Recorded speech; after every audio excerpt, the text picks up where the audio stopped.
सही सुना।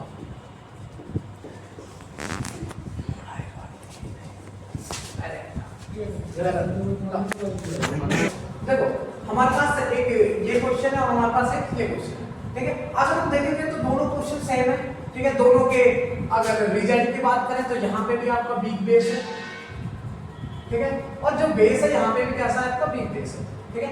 लेकिन अगर बात करें टेम्परेचर की तो यहाँ पे 10 डिग्री टेम्परेचर और यहाँ पे क्या दिया हमने 70 डिग्री टेम्परेचर, ठीक है। आइए अब देखते हैं सिर्फ टेम्परेचर डिफरेंस होने की वजह से कैसे जो रिएक्शन है वो बिल्कुल चेंज हो जाती है, ठीक है। आओ देखते हैं। सबसे पहले यहाँ से क्या निकलेगा, ब्रोमीन निकलेगा, ठीक है। सबसे पहले जब ब्रोमीन निकलेगा तो हमारा जो फॉर्मेशन होगा वो किसका होगा, कार्बन का। जब यहाँ से ब्रोमीन निकला है इसके अपने इलेक्ट्रॉन लेके, ठीक है, जब यहाँ से इलेक्ट्रॉन लेके निकल जाएगा तो इसके ऊपर कौन सा चार्ज आएगा, प्लस चार्ज, और प्लस चार्ज आया तो हमारे इसका फॉर्मेशन हुआ कार्बोकैटायन का फॉर्मेशन, ठीक है। अगर ये देखो तो हमारे पास ये कितने डिग्री कार्बोकैटायन है, 2 डिग्री कार्बोकैटायन, और 3 डिग्री कार्बोकैटायन है वो 3 डिग्री कार्बोकैटायन से कम स्टेबल होता है। अगर यहाँ पे 3 डिग्री बनने के चांस है तो हम इसको आसानी से 3 डिग्री कार्बोकैटायन बना सकते हैं। अगर आप देखेंगे तो यहाँ पे अगर हम हाइड्रोजन की शिफ्टिंग करा देगा, क्या करा दे, हाइड्रोजन की शिफ्टिंग इधर करा दे, ठीक है। तो अगर हम 1,2 हाइड्राइड शिफ्ट करा दें, ठीक है, हाइड्रोजन यहाँ से शिफ्ट होगा और यहाँ पे कौन सा चार्ज आ जाएगा, प्लस चार्ज, ठीक है। यहाँ पे प्लस चार्ज आएगा और ये हमारा 3 डिग्री कार्बोकैटायन है, ठीक है। अब हम लेंगे यहाँ पे बेस, बेस क्या था हमारा C2H5OH, ये हमारा क्या जनरेट करेगा, न्यूक्लियोफाइल जनरेट करेगा और न्यूक्लियोफाइल यहाँ पे अटैक करके क्या बना लेगा हमारा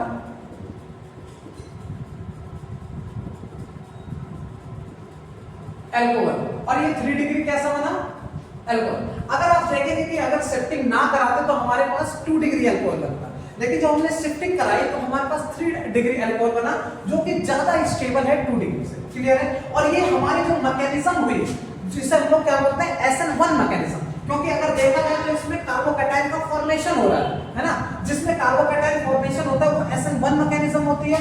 और उसका एक और रीजन था कि बिग बेस, है ना, बिग बेस क्या करता है, सबसे पहले यहाँ से हैलाइड को निकालता है, जब वो देख लेता है कि हैलाइड निकल गया यहाँ से तब जाके न्यूक्लियोफाइल का अटैक करता है। तो जो हमारा फर्स्ट स्टेप होता है उसमें क्या होता है कि हैलोजन का निकलना, जब हैलोजन का निकलना होता है उसके बाद हमारे पास सेकंड स्टेप में न्यूक्लियोफाइल अटैक करता है, और जो हमारा फर्स्ट स्टेप होता है यही हमारा रेट डिटरमाइनिंग स्टेप भी होता है। इसीलिए हमने क्या करा, इसका रीअरेंजमेंट किया और इसे 2 डिग्री से कितने डिग्री में कन्वर्ट कर दिया। हमारे पास बेटा यहाँ पे क्या है, बिग बेस,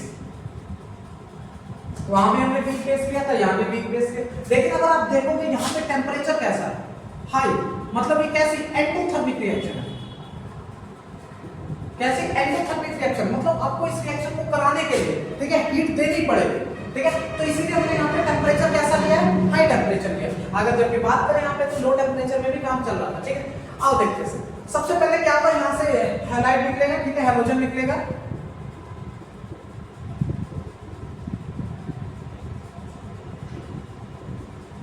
ठीक है।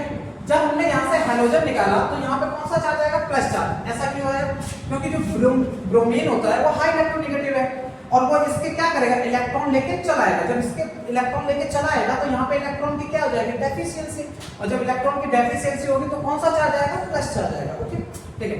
अब नेक्स्ट स्टेप में जाते हैं, क्योंकि मैंने आपको बताया कि ये जो रिएक्शन है ये डबल स्टेप रिएक्शन होती है। पहले जो स्टेप है उसमें क्या होता है, कार्बोकैटायन का फॉर्मेशन हुआ। अब यहाँ पे प्लस चार्ज मतलब यहाँ पे कार्बोकैटायन का क्या होगा, फॉर्मेशन, ठीक है।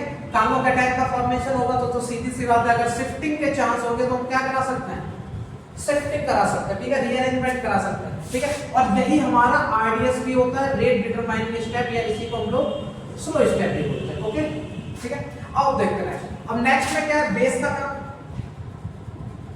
हमने कैसा बेस लिया है, बिग बेस लिया। कैसा बेस था, बेस हमारा बिग था, ठीक है। अब यहाँ पे अगर हमको हाइड्रोजन निकालना है, ठीक है, अगर हमें यहाँ पे एसिडिक हाइड्रोजन निकालना है तो हमें बेस की जरूरत पड़ेगी, ठीक है।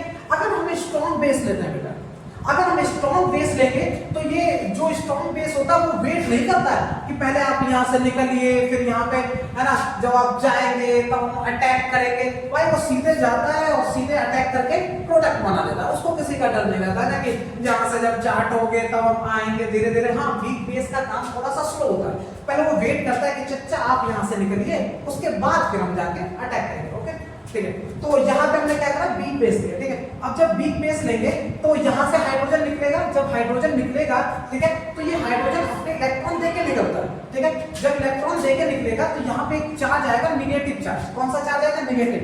ठीक है, और निगेटिव पॉजिटिव दोनों मिलकर क्या बना लेंगे, बॉन्ड फॉर्मेशन करेंगे और हमारा यहाँ पे आ जाएगा डबल बॉन्ड।